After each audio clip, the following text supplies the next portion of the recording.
Bienvenidos a todos a un nuevo programa de Ambiente y Medio en un día muy particular. Primero voy a decir feliz día a mis trabajadores preferidos. A nuestra jefa número uno. Gracias.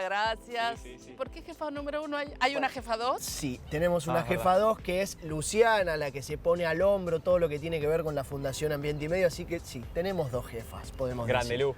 Y vamos a contarles quiénes son nuestros trabajadores preferidos, el equipo de Ambiente y Medio. Todo el equipo de Ambiente y Medio, por supuesto, los cámaras, Mauro y Pablo. Los productores, Nora, Gisela y Juan. Los editores, Anita y Luis, y todos los que hacen Ambiente y Las Medio. pibas de redes también, o sea, Exactamente. toda la gente que labura en Ambiente y Medio. Feliz día para ustedes y feliz día para ustedes también, los televidentes que nos están viendo en este momento. Así Sí, que no están trabajando porque es domingo, pero están festejando su buen día. Así es. ¿Qué tenés para mostrarles? Ay, que te estoy Pensé que me ibas a mirando. preguntar algo. No, algo íntimo ¿Qué no. tengo para mostrarles hoy? Bueno, resulta que yo estuve en Chubut, más precisamente en Puerto Madryn, y fui a visitar la reserva San Pablo de Valdés. Y hay todo un informe muy completo acerca de la reserva, que es un lugarazo, por cierto, lugarazo tremendo, mal. Quédense para verlo porque vale la pena. ¿Y usted, segundo trabajador del día? Yo voy a hablar de un informe bastante interesante, de un estudio que se hizo en la Facultad de Agronomía de la Universidad de Buenos Aires, donde se detectó una diferencia térmica de 23 grados entre un punto norte y un punto sur de la ciudad de Buenos Aires. ¿En la misma ciudad? En la misma ciudad, al norte y al sur, hubo una diferencia térmica de 23 grados. Un montón. Y eso, por supuesto, se debe a la vegetación. Con lo cual vamos a estar hablando de espacios verdes y muchas cosas más. Wow. Y como siempre tenemos un informe del día y en este caso es para conmemorar a las y los combatientes de los incendios forestales, incendios que suceden en todas partes del mundo y hemos tenido en esta última época los incendios en Corrientes, en la Patagonia, por suerte los focos han disminuido, también muy relacionado a las sequías prolongadas y esto tiene que ver con el cambio climático. Me parece interesante contarle y una vez vos, Tomás, has hecho un informe con respecto a la prevención de los incendios, lo que tiene que ver con algo personal. Contales. Sí, bueno, para ser un poco breve, ¿no? Cuando hagamos un fuego en una zona agreste, asegurarse de apagarlo bien, con abundante agua, no esparcir nada, sino que quede todo bien apagado. Hacer un fuego chico, no es necesario hacer una llamarada tremenda, con el viento eso puede provocar incendios. Las colillas de los cigarrillos también, si estamos paseando, las apagamos bien y las tiramos, no asegurarse que ninguna ceniza quede por ahí medio volátil. Pero todo eso tiene que ver con las acciones individuales. Exactamente, ¿no? los residuos también, porque a veces los residuos pueden provocar cierta lupa con el sol y pueden generar algún incendio, así que asegurarse de dejarlos donde corresponde. Bueno, si les parece, desde acá queremos agradecer a las y los combatientes de los incendios forestales que tan bien nos hacen apagando esos grandes incendios. ¿Y qué hacemos? ¿Vamos al informe? Vayamos a verlo. Vamos a verlo.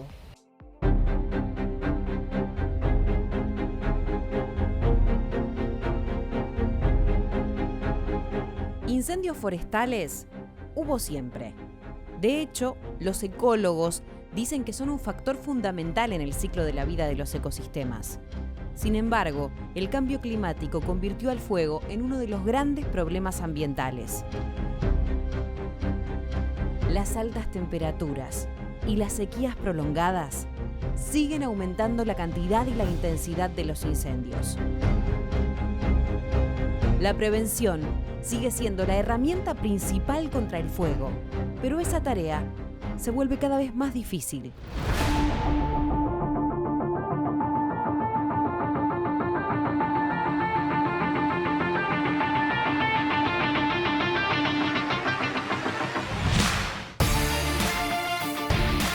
Por eso, los necesitamos cada vez más. Esos valientes combatientes del fuego son los encargados de salvar vidas y ecosistemas. La tarea de los brigadistas es una de las más peligrosas. Se necesita mucho coraje, profesionalismo y una gran vocación. Los brigadistas de incendios forestales no solo previenen y combaten el fuego, también realizan actividades de concientización, de recuperación y restauración de la biodiversidad y de colaboración con el diseño de estrategias y políticas públicas. Los combatientes de incendios son indispensables en el monitoreo del fuego, en la educación y en la preservación del medio ambiente. De ellos dependen muchas veces la conservación de nuestros bosques nativos y la vida de las comunidades que viven en ellos.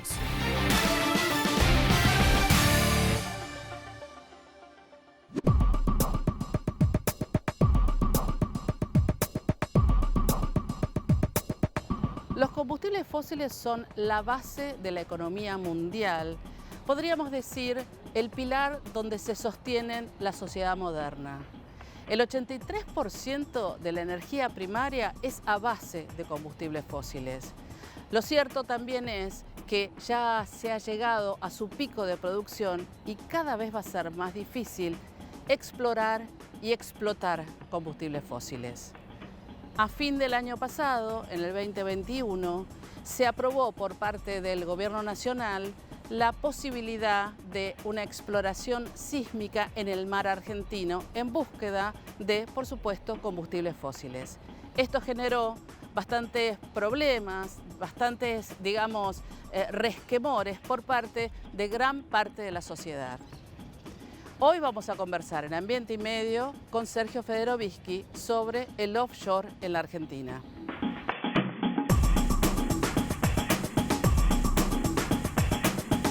Gracias, Sergio, una vez más por estar con nosotros. Un placer, como siempre. Al contrario, el placer es mío. Vamos a conversar hoy, como decía recién en el anticipo de esta entrevista, sobre un tema que a partir de fines del año pasado se aprueba desde el Gobierno Nacional y creó bastante ruido, por decirlo de alguna manera. Estoy hablando de lo que comúnmente se llama el offshore, que es la exploración sísmica en el mar argentino. Bien.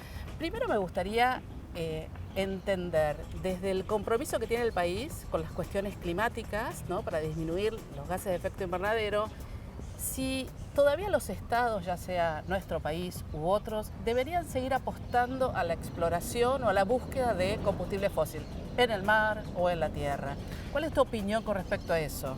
Es que la pregunta tiene una trampa, porque si la pregunta está dirigida a la Argentina en particular, o la pregunta está dirigida a un contexto mundial en el cual los estados se han comprometido a una transición energética o una descarbonización, como se la conoce ahora, para reducir las emisiones de gases de efecto invernadero y dejar de utilizar los combustibles fósiles y pasar a una economía más asociada a las energías renovables.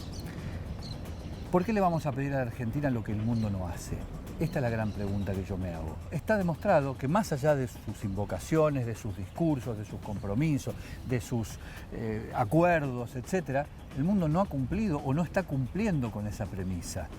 Es más, si uno mira en términos absolutos las emisiones de gases de efecto invernadero de los últimos, no 30, 10 años, que es desde donde se viene diciendo que el tránsito hacia las energías renovables ya está en marcha, va a ver que lo único que ve es una curva ascendente. Entonces, si el mundo no está renunciando realmente y efectivamente a los combustibles fósiles, le vamos a pedir a un país en transición económica, un país en desarrollo, un país con 40% de pobres, que ni siquiera conozca cuál es el stock de sus hidrocarburos. Corremos el riesgo de que el día de mañana venga alguien, privatice eso y el stock lo conozca una empresa multinacional y ni siquiera el Estado argentino. Estoy hablando simplemente de lo que hace a la exploración de hidrocarburos. La explotación, la utilización real de los hidrocarburos después, podemos discutirlo cuando llegue el momento. Hay algunas críticas, y esto me gustaría ahondar y después seguimos con el offshore, que dicen, bueno, antes cuando vos tenías que defender las cuestiones ambientales, lo decías de una manera, y ahora que estarías como en el otro lugar, es falso eso. Mirás como que esto es posible. Es falso. No porque yo no sea una persona que tenga contradicciones como las podemos tener todos. Pero mi respuesta a eso es muy concreta. Yo puedo opinar de una manera, pero el Ministerio de Ambiente, no porque yo sea viceministro, sino el Ministerio de Ambiente, tiene una responsabilidad institucional en el país, no una responsabilidad ideológica. Mi mirada, mi posición personal puede tener un matiz divergente con la exigencia institucional que tenga en la Argentina el funcionamiento del Ministerio de Medio Ambiente. Al Ministerio de Medio Ambiente nadie le está pidiendo, no hay ninguna ley que le diga que opine respecto de qué le parecen. No, lo que dice la ley claramente, y es lo que este ministerio ha cumplido, es que todo proceso de exploración offshore, entre muchos otros procesos equivalentes, tiene que contar con un mecanismo de participación social, de obtención de un estudio de impacto ambiental y de su evaluación y de la corrección correspondiente de acuerdo a lo que dice esa evaluación por parte de los técnicos que convoca el Ministerio de Ambiente. Y ese proceso, como nunca antes, se hizo.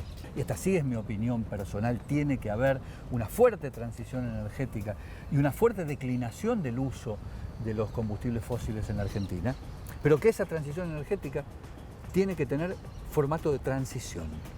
Es decir, suponer que mañana a la mañana Sí, que nos levantamos y de un día para el otro ya dejamos de usar combustible fósil y decimos cerramos Vaca Muerta. Claro. Bueno, eso puede, y hasta es discutible, ser muy bueno para el ambiente, pero está claro que es pésimo para la Argentina. Siempre estamos hablando, y me voy un ratito a una pregunta, pero después vuelvo. Estamos hablando de finalmente economía versus cuidado ambiental. No, yo no estoy de acuerdo con esa dicotomía. Para mí esa dicotomía no existe. Para mí es una dicotomía vacía, porque la realidad es que si existiese esa dicotomía, ¿qué hacemos? Elegimos entre economía y ambiente. Entonces, si elegimos economía, se destruye el ambiente. Es como la bolsa o la vida. Claro. Si elijo la bolsa, pierdo la vida. Y de acuerdo con lo que opinas, si elijo la vida, también perdí la bolsa y la vida. Esto es lo mismo. No hay una opción, no hay una posibilidad de elección. Lo que hay es un imperativo muy fuerte para que entendamos que en el siglo XXI no existe la posibilidad de desarrollarse como en el siglo XX. En el siglo XX, si uno quiere, puede haber existido esa opción. Y está claro que se eligió por la economía, porque el resultado ambiental es desastroso. Y sobre todo que hay un documento dando vuelta que habla de muchísimos, que puede llegar a generar muchísimos puestos de trabajo, y esto, por supuesto, para la Argentina, que necesita puestos de trabajo, enciende las luces de una esperanza, por ejemplo. ¿Sabes cuál es la crítica que yo acepto de las ONG? Bueno, acepto todas, pero quiero decir, ¿cuál es la con la que me siento más identificado? La que dice que quizás no están todavía claros cuáles son los instrumentos y los pasos para convertir esa transición en una realidad. Porque la transición tiene que hacerse. Lo que tenemos que hacer es sentarnos en una mesa y discutir. En tal año vamos a dejar de hacer tal cosa, en tal año vamos a reducir la cantidad de el gas, el petróleo y así sucesivamente hasta llegar a una determinada transición. Hoy la Argentina, creo yo que con una dosis importante de voluntarismo o con una dosis también importante de intención positiva de liderar en América Latina un proceso de descarbonización, comprometió que su economía se va a descarbonizar para el 2050.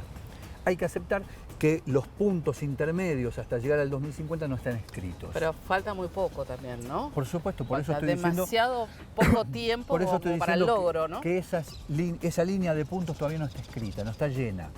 Y ahí sí hay una tarea a resolver rápidamente. Pero de ningún modo puede entenderse que la transición no es tal. No podemos pensar que de una mañana a la otra vamos a decidir se terminó el combustible fósil en la Argentina, porque, vuelvo a decir, ¿por qué se lo pedimos a la Argentina? No se lo pedimos a países que han triplicado o cuadruplicado, en algunos casos, sus emisiones de gases de efecto invernadero en los últimos 10 años. El Ministerio de Ambiente sería como el contralor de que la exploración en este caso no dañe a la biodiversidad en algún punto. Porque eso es lo que establece la ley. La ley establece que los procesos de impacto ambiental, de explotaciones o exploraciones de estas características tienen que ser liderados por el Ministerio de Ambiente, y el Ministerio de Ambiente tiene que convocar a expertos de distintos ámbitos del Estado y no solo del Estado para que opinen sobre ese estudio de impacto ambiental y lo corrijan. Esto se hizo. Y siempre el control en la Argentina es débil, por decirlo de alguna forma. ¿Crees que los expertos que ustedes puedan llamar están capacitados o podrán hacer ese control? Tenemos que hacer el esfuerzo para que así sea, y de hecho se han incluido en los procesos de exploración a lo largo de esta etapa de discusión varias cosas que la empresa no tenía en consideración, como por ejemplo una distancia de más de 1000 metros comprobada de ausencia de fauna en el momento de la exploración sísmica. En Europa se piden 500 metros, en la Argentina se está pidiendo el doble.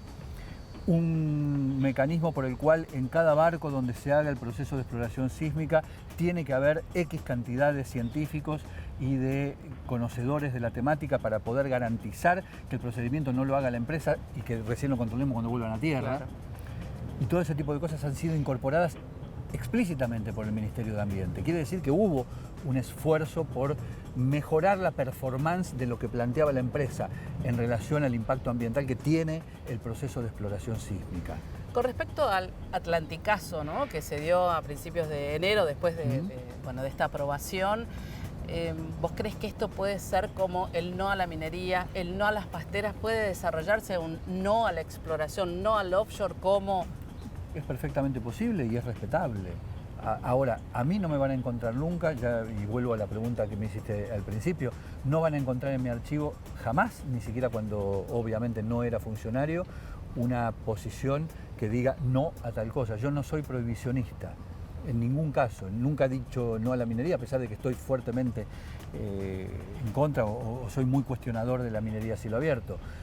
Pero bueno, está bien, no me parece mal la opinión, no me parece mal la protesta, me parece que está dentro de las reglas del juego y está bien. ¿Y por qué le cargan tanto las tintas a ustedes, como te hablo en función de funcionarios, ¿no? ¿Por qué cargaron tanto las tintas cuando en realidad, digamos que la aprobación viene de parte de Energía y de Nación y no tanto del Ministerio? Es buena, ¿no?, la pregunta, porque cierto es que la decisión es una decisión del Estado, que está tomada a partir de una proyección que hace la Secretaría de Energía, y que es más, la convocatoria a este proceso de exploración sísmica lo hizo el gobierno anterior, ni siquiera lo hizo este gobierno. Pero yo creo que cargar las tintas sobre el Ministerio de Medio Ambiente es resultado de creer que el Ministerio de Medio Ambiente es una ONG más. Ahí está lo de una mirada institucional y no ideológica. Exactamente. Es la idea de que el Ministerio de Medio Ambiente tiene que actuar como creen las ONGs que hay que actuar, porque ellas son las dueñas de la verdad. Yo soy muy crítico del movimiento de las ONGs actual, porque se han convertido en... No, me estoy ganando amigos a lo loco. Es común en Sergio, pero bueno, sigamos, es común. No, me parece que hay una suerte de fundamentalismo por el cual, si yo no opino como opinan las ONGs, soy un traidor a alguna causa. Y nadie es portador de la verdad, en absoluto, nadie es portador de la verdad. Pero aún si tuvieran la razón, que no discuto que la puedan tener, insisto, el Ministerio de Medio Ambiente es una instancia institucional, no es la mirada del ambientalismo puesta dentro del Estado. Si miramos lo que ocurrió durante los 4 años de esa gestión, en las cuales hubo ambientalistas dentro del área del Ministerio de Medio Ambiente, no precisamente las decisiones se tomaron a favor del ambientismo. O del ambiente, ¿no? O del ambiente. Sergio, placer, como no, siempre. Al contrario, gracias. Gracias por estar acá en Ambiente Medio. Y bueno, que curate porque tiene una nana el señor, así que lo vamos a hacer que se cure. Sí, siempre estás muy bien. Bueno, nosotros seguimos con más Ambiente y Medio. Dicen que lo único permanente es el cambio. Cambiamos las etapas, los caminos, pero hay un seguro que nadie te da, un seguro para cambiar. Entonces, mientras todo siga cambiando, seguimos con vos, para no dejar de cambiar. Rus, seguros para cambiar. Cuando elegís papel Ledesma, elegís un consumo responsable. Porque nuestro papel se elabora a partir de la caña de azúcar, un cultivo renovable año a año. Elegí Ledesma, elegí cuidar el ambiente.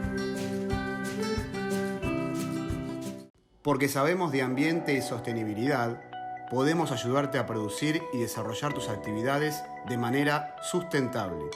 Greenco, servicios de asesoramiento ambiental.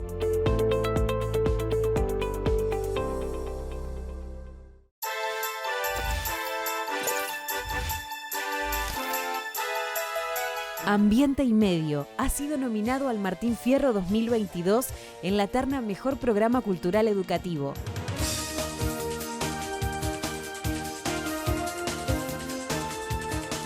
Gracias, Aptra, por elegirnos para el premio más importante de la televisión argentina.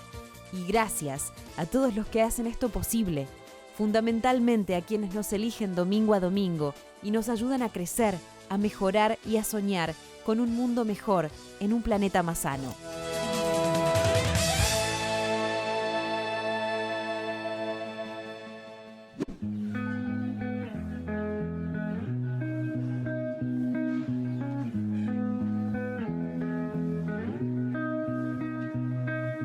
La necesidad y la importancia de contar con espacios verdes por sobre todas las cosas en las grandes ciudades se cae de maduro.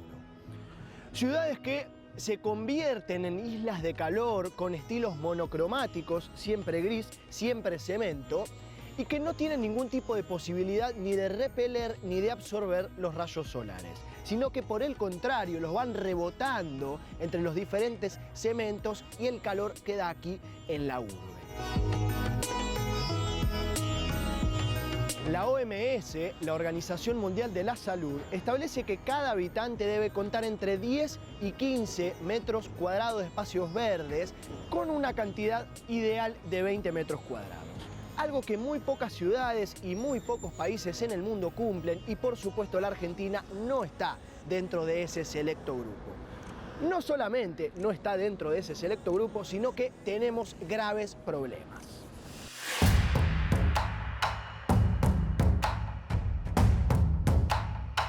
Además del problema que resulta para los ciudadanos de la ciudad de Buenos Aires no poder contar con la cantidad estipulada y sugerida de metros cuadrados de espacios verdes por habitantes sugerido por la OMS, además de todo eso, tenemos una grave desigualdad. Tal es la desigualdad que, gracias a la Facultad de Agronomía de la Universidad de Buenos Aires, se han detectado diferencias térmicas de hasta 23 grados centígrados entre el norte y el sur de la ciudad de Buenos Aires. Algo que, damas y caballeros, por supuesto habla de la falta de espacios verdes en el sur porteño y el hecho de poder contar con espacios verdes en el norte. Algo que debería ser para todos, así que las desigualdades no están buenas.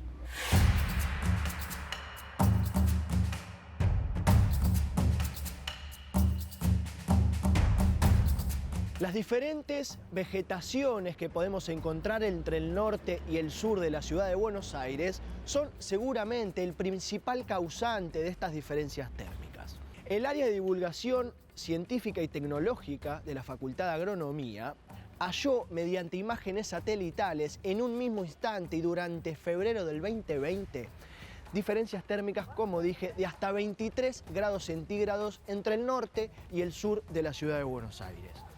19 grados en el norte, Palermo, Belgrano, Núñez, Saavedra, Parque Sarmiento, contra 42 grados en el sur, La Boca, Constitución, Montserrat, San Cristóbal, San Telmo.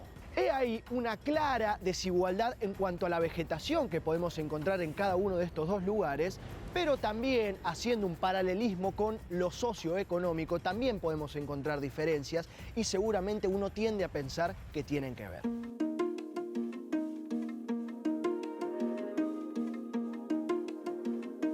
El asfalto durante las olas de calor en las ciudades quema. Lo hemos podido comprobar nosotros en este último verano que realmente estuvo heavy. Las ciudades suelen tener temperaturas más altas que en sus entornos rurales. Este fenómeno, explicaba antes, es el que se lo denomina islas urbanas de calor. Algo que de alguna manera suena hasta lógico y natural teniendo en cuenta las grandísimas toneladas de cemento que vemos por las ciudades, pero es por eso justamente que es tan necesario y necesitado contar con espacios verdes. Espacios verdes que estén equitativamente distribuidos en las ciudades, no que haya barrios que cuenten con más metros cuadrados de espacios verdes que otros, ni que haya vecinos que encuentren dificultades para encontrar una plaza, un parque, una plazoleta cerca de su casa y poder respirar aire puro.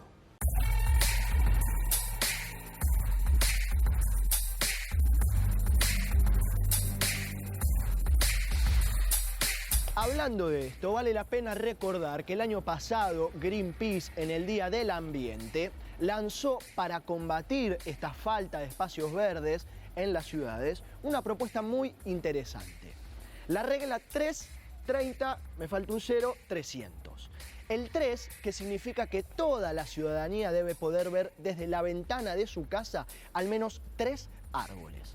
El 30, que corresponde a que cada barrio debe contar con al menos 30% de cobertura vegetal o de cobertura arbórea de copas, como digo, en cada barrio. Y el 300, que significa que cada ciudadano debe contar en su barrio con al menos un espacio verde decente de al menos 1 hectárea a no más de 300 metros de la casa. Lamento informarles que en la Argentina la regla del 330-300 está bastante complicada de aplicarse.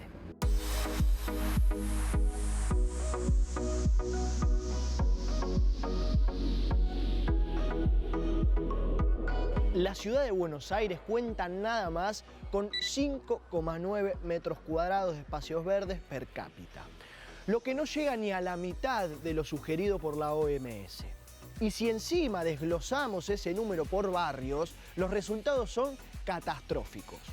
Boedo y Almagro, que dicho sea de paso no son los barrios con mayor poder adquisitivo de la ciudad, además de eso son los barrios más grises.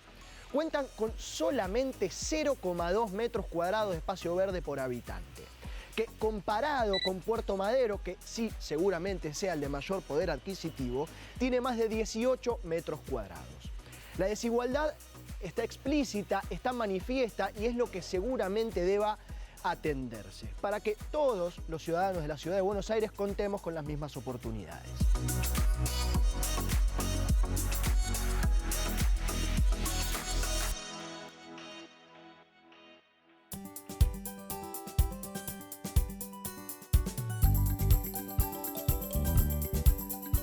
¿Tenés ganas de compostar y no sabes cómo?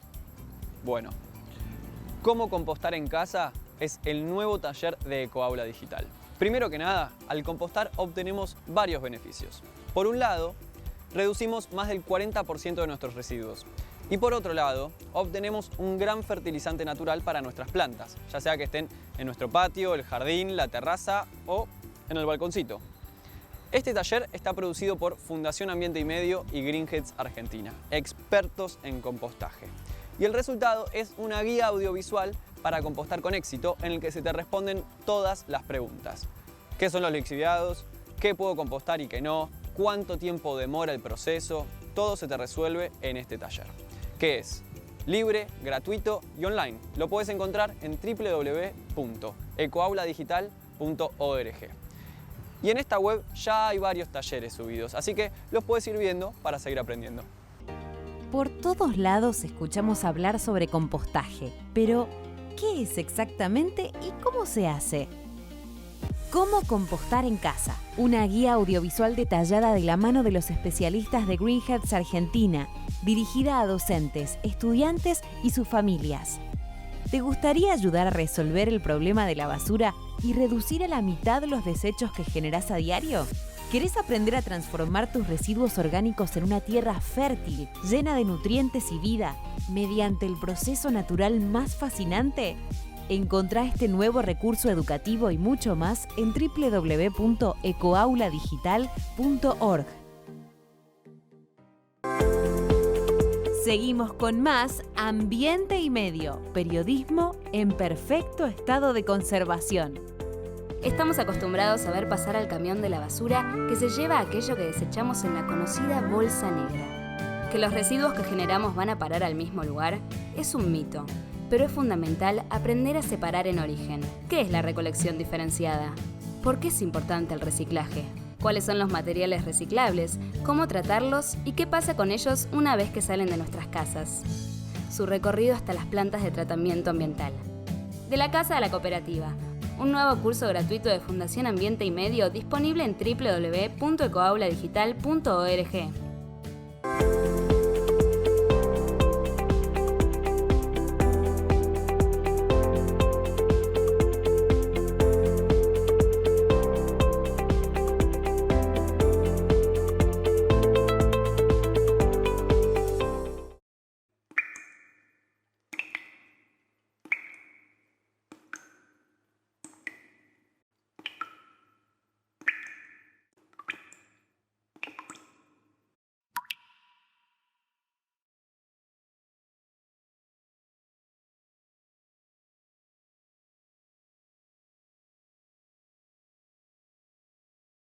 Recuperá, fortalecé y detener la caída del pelo con la loción fitocosmética Eco Hair. Eficacia del 84.6% en la recuperación capilar. Eco Hair. Sentirse bien. Productos elaborados bajo patentes del CONICET.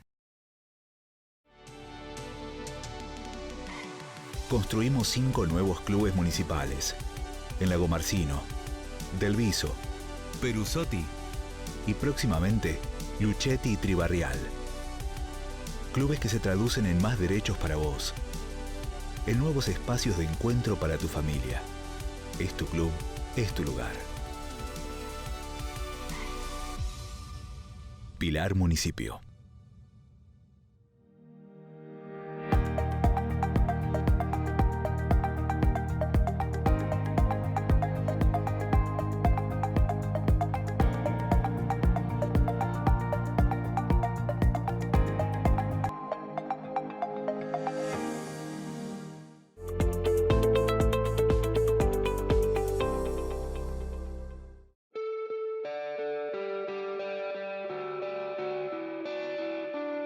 ¿Ven a los guanacos ahí? ¿Ven a los guanaquitos? Se están yendo mis amigos los guanacos. Bueno, ahí está.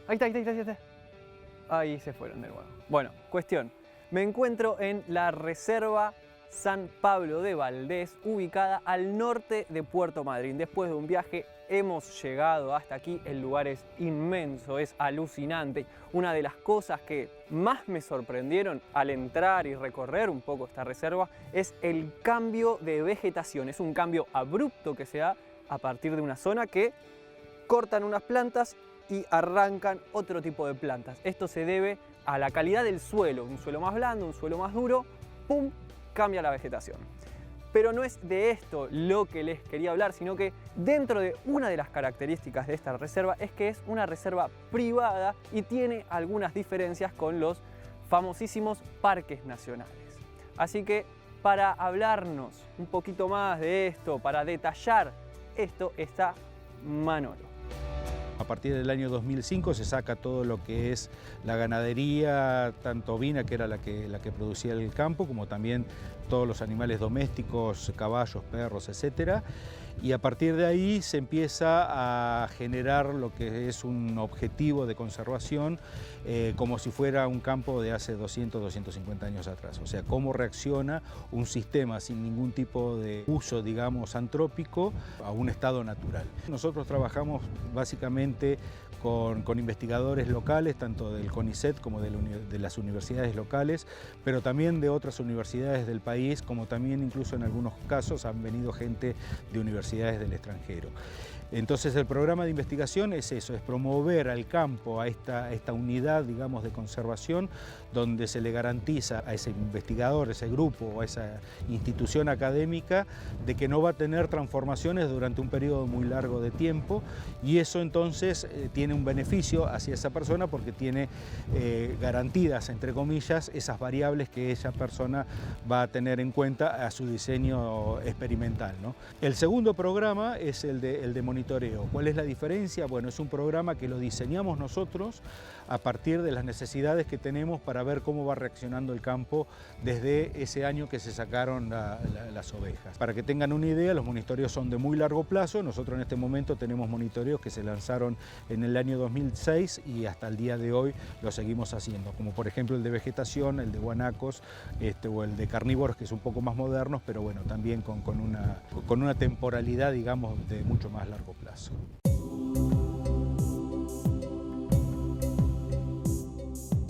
Como decía anteriormente, acá se desarrollan un montón de actividades y está lleno de animales. Como vieron al principio, los guanacos nos acompañaron en esa primera entrada. Retomando un poco lo que decía Manolo, esta es una reserva la cual no tiene influencia humana, es decir, el humano no altera el ecosistema en esta reserva, por eso es muy fácil desarrollar algunas investigaciones.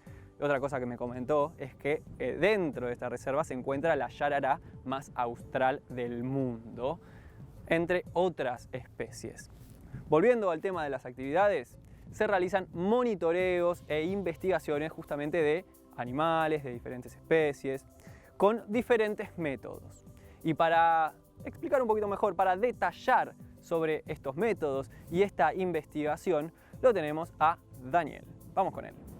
Bueno, en San Pablo empezamos hace unos cuantos años trabajando con relevamientos de mamíferos.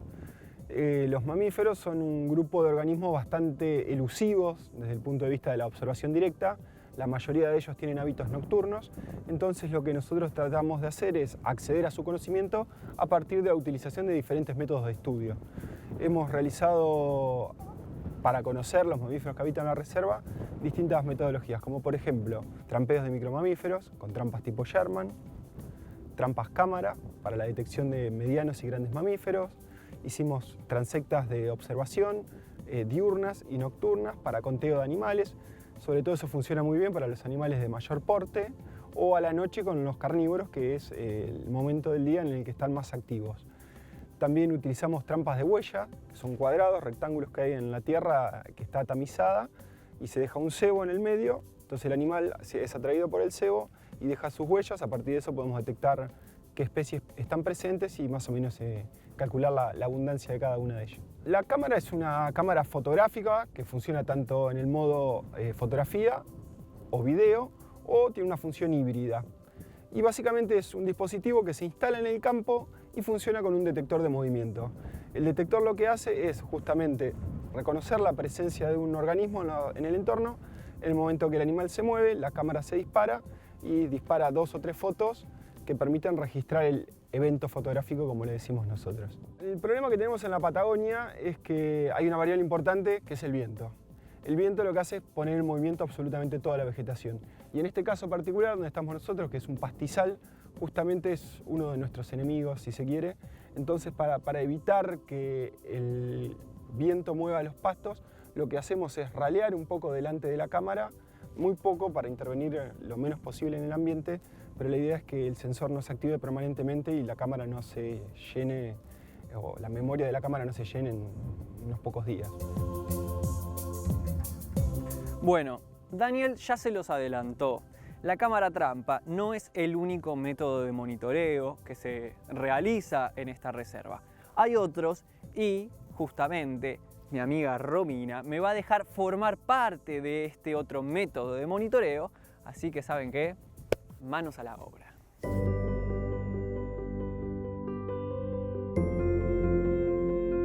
Bueno, Romy. Sí, Tommy. Contame qué tengo en la mano, por favor. Tenés una trampa tipo Sherman para capturar micromamíferos. Bien, ¿qué vendrían a ser? Ratones. Ratones. Sí. Principalmente ratones. Sí, principalmente. Perfecto. ¿Cómo funciona? Funciona. Esto es plegable, así Sí. que tiene una trabita. Está acá. La corres y se abre. Fantástico. ¡Apa! Acá lo que hace, ingresa el ratón, pisa el piso y se cierra la tapa. Y se mantiene capturado. Capturado, bien. Y antes, previamente a eso, nosotros la cebamos para que el animal sea atraído. La cebamos, le ponen comida. Cebo, sí, que es Bien. avena, que tenemos acá, Bien, avena con esencia de vainilla. perfecto. Y se la tiramos adentro. A ver, ¿me tirás un poquito? Sí. Y Vamos. la dejamos en un lugar. Bien. ¿Cada cuánto las ponen? ¿O no las ponen todas juntas? me No, quiero imaginar. las ponemos separadas cada 10 metros. Cada 10 metros. Y ponemos en total, en cada comunidad vegetal de San Pablo, ponemos 35 trampas. Y son Bien. 5 comunidades, así que ponemos 350 trampas. Uf, un montón. Sí. ¿Lo hacen en un día? No, las dejamos 3 noches y son 2 líneas que tiramos en cada comunidad vegetal. Y al otro día lo que hacemos, venimos a la mañana bien temprano y vemos qué especie de ratón cayó, si es macho o hembra, si es juvenil, adulto o subadulto, la marcamos y la liberamos al ambiente. Bien. Así A ver, durante pará. 3 noches. Esta tiene que estar a 10 metros de la A 10 metros. Bien, vamos. Sí, vamos. Vamos, vamos. Esta ya está lista. Entonces contamos, para mí son 10 pasos.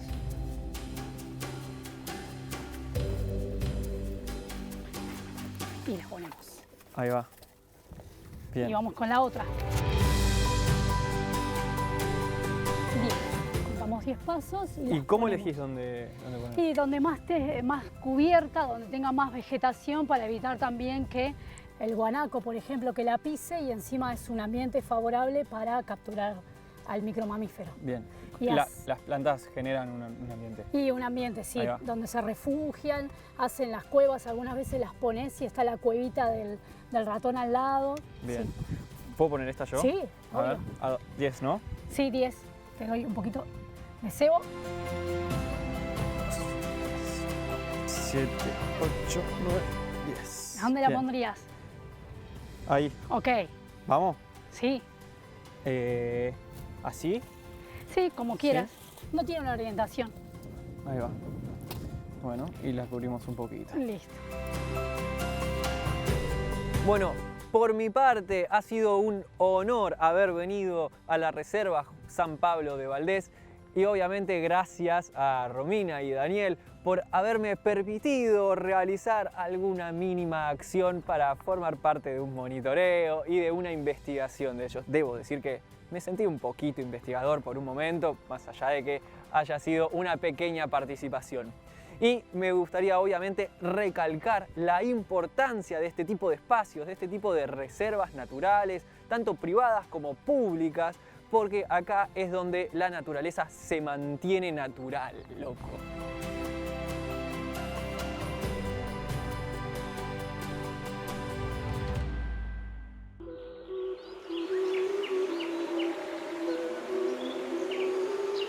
Este es el macato viano, una ave que vive exclusivamente sobre el río Santa Cruz. En 1833, Charles Darwin, en su paso por esta región, lo descubrió y se lo presentó al mundo. El macato viano, este bello animal patagónico, hoy está en peligro de extinción, porque habita en un sitio en el que el hombre edificará una obra de infraestructura que potencialmente puede hacerlo desaparecer.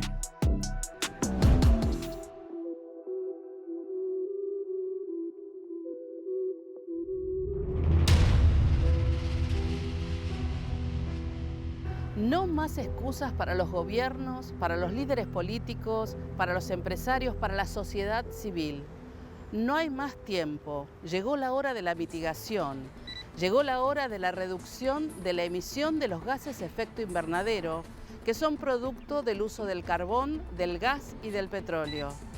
Si esto no sucede, los efectos del cambio climático serán cada vez más devastadores. Olas de calor, inundaciones, sequías, incendios, hambrunas, pérdidas de biodiversidad, cada vez más migrantes climáticos. El cambio climático está sucediendo y se acelera.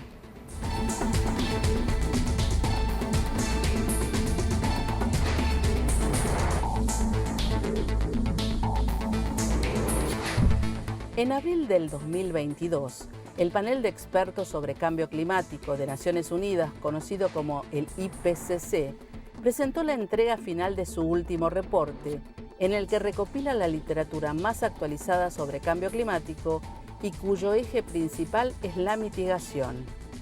La meta es una sola: reducir las emisiones de gases de efecto invernadero hasta hacerlas casi desaparecer para no sobrepasar el 1,5 grados de temperatura mundial.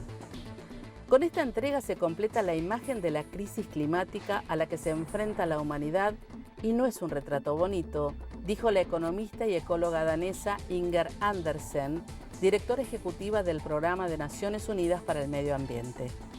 A lo largo de todo el documento se pone el foco en lo energético y, por lo tanto, en los combustibles fósiles. Los expertos señalan que si las emisiones globales no alcanzan su máximo en el año 2025, para luego comenzar a disminuir, será muy difícil evitar una catástrofe climática. Debe haber una reducción drástica de las emisiones para 2030. Esto implica en la práctica que para el 2050, en apenas 28 años, el consumo de carbón debe reducirse en un 95%. El de petróleo en un 60% y el de gas 45% respecto a lo que se ha utilizado en el año 2019. ¿Cómo lograr el objetivo? La respuesta de los especialistas se centra en el crecimiento verde, impulsando una electrificación generalizada, una mayor eficiencia energética, adoptar energías limpias y el uso paulatino de combustibles alternativos como el hidrógeno verde. Los expertos apuntan que desde 2010 se han producido descensos sostenidos en los costos de las energías limpias, a saber, un 85% en la energía solar y un 55% para la eólica.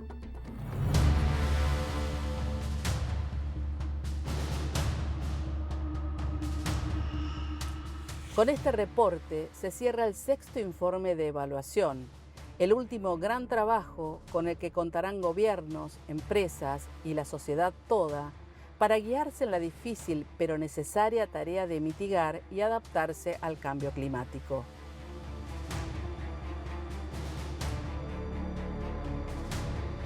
De no hacerlo, la temperatura del planeta será de más de 3 grados en las próximas décadas, con eventos extremos tan cotidianos que harán del planeta un lugar inhabitable.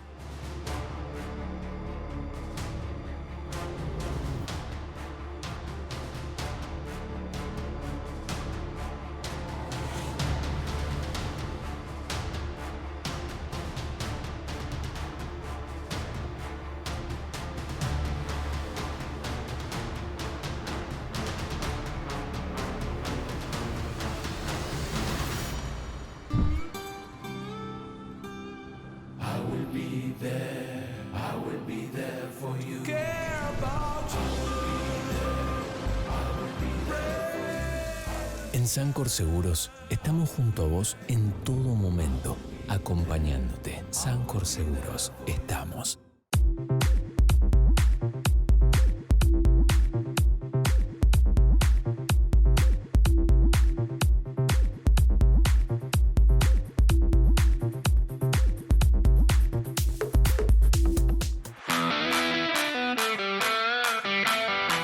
Esto es una experiencia única para nosotros, todos los profes que estamos acá, en una institución tan prestigiosa como el Bayern Múnich. Und sie waren immer dabei, sehr motiviert. El apoyo gubernamental, mejor dicho, es fundamental para el desarrollo del deporte. Sí, también agradecer a Gobernación todo el esfuerzo para que nosotros hoy pudiéramos estar acá.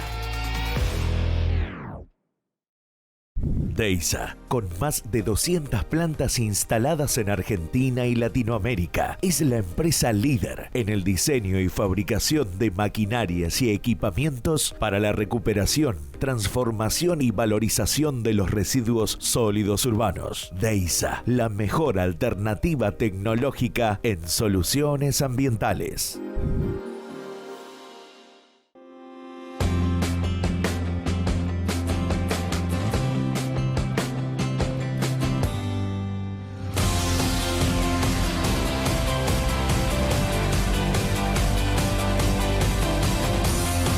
Conoce Termas de Río Hondo, en Santiago del Estero, Argentina. Grupo Petersen, desde 1920, construyendo el país.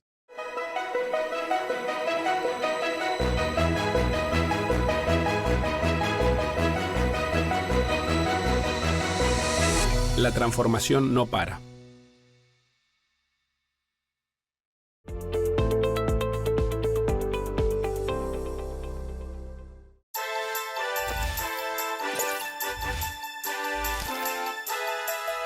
Ambiente y Medio ha sido nominado al Martín Fierro 2022 en la terna Mejor Programa Cultural Educativo.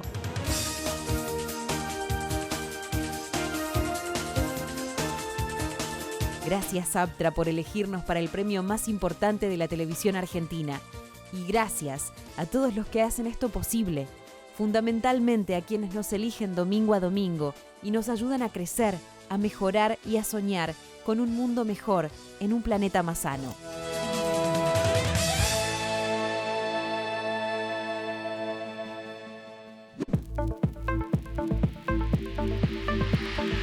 ¿Sabías que usar productos descartables contamina mucho más? En los últimos 20 años, los argentinos hemos aumentado en casi un 30% la cantidad de residuos, fruto del auge de los productos descartables. Cierta necesidad de que los productos nos hagan la vida más práctica y más fácil ha generado toda una nueva batería de envases y envoltorios derivados del papel o del petróleo. Lo cierto es que todo este confort está contaminando dramáticamente la tierra y nos estamos llenando de basura que es muy difícil de reciclar. De todos esos desechos, un 2,5% corresponde solamente a pañales descartables, que son imposibles de reutilizar. ¿Querés hacer una cuenta? La ciudad de Buenos Aires genera casi 1.200.000 toneladas de residuos por año. Hacé un cálculo sobre cuántos pañales descartables están contaminando nuestro planeta.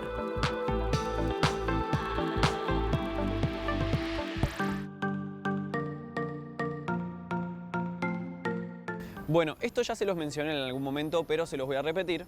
Y es que a través del arte podemos entender algunas cosas que de otra forma no. Vemos una peli, nos llegan conceptos y llegamos a una conclusión lógica de una forma distinta que si nos dan la conclusión directamente. Como que nos gusta más, llegamos y nos hace sentir mejor cuando llegamos a esa conclusión. Por eso es que hoy no les voy a recomendar un documental, sino una película que se llama Axiomas, la verdad escrita en el agua. Esta película de Marcela Luqueta se trata sobre una mujer que está trabajando en una ONG precisamente en un campo de refugiados en el Sahara. De ahí la ONG decide trasladarla, básicamente, a la Patagonia Argentina para que luche contra una empresa minera y contra la persona que más protege a esta empresa, que es el gobernador de dicha provincia. Resulta que el gobernador es un viejo conocido de nuestra protagonista, lo cual hace que, además de nuestro conflicto central, ella tenga un objetivo personal acá. Acá hay algo personal, esto no es al azar. Entonces se pone como con un poquito más de ganas para poder resolver el problema. También no nos olvidemos que toda esta peli está filmada en la Patagonia Argentina, que es el mejor lugar del mundo, básicamente. Por ende tenemos los mejores paisajes del mundo. Y empiezan a haber algunas variables, algunos factores de la índole naturaleza que empiezan a influir directamente en nuestra protagonista y cómo puede ir resolviendo los problemas, que también es bastante llamativo y bastante interesante. Otro punto interesante que tiene la película es la inclusión de las comunidades de la zona y, por supuesto, la trama es nuestra protagonista luchando contra una empresa privada que contamina, inmiscuyéndose en esos asuntos y yendo a la puerta a ver qué onda ahí, medio espiando, cosa que está bueno. Ya saben, Axiomas, la verdad escrita en el agua. Ahí en el título tienen un pequeñísimo spoiler, pero no voy a decir nada más. Y antes de que me olvide, nos pueden seguir en las redes sociales, @Fundación Ambiente y Medio. Pueden volver a ver los programas enteros en la web o en nuestro canal de YouTube. Y no se olviden de suscribirse y activar la campanita.